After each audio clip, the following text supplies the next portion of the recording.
তোমাদের আমি এখন সারপ্রাইজ দিব। কে চোখ বন্ধ করো, দুজন চোখ বন্ধ করে রাখো। বন্ধ করেছো?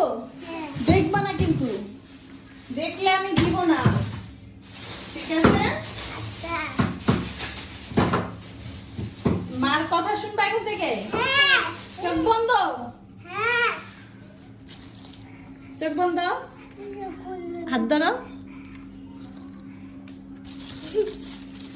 দাঁড়াও দুজন এখানে, চোখ খুলবা না, দুজন দাঁড়াও, একসাথে দাঁড়াও। তোমরা খুশি? আয়া তোমার স্কুল ব্যাগটা দেখাও, ধরো। ইয়াসিন তোমার ব্যাগ কই? আমি দেখা দিচ্ছি, এই যে এই যে এই যে এই যে এই দেখাও একটু তোমাদের ওয়াটার বোতলগুলো।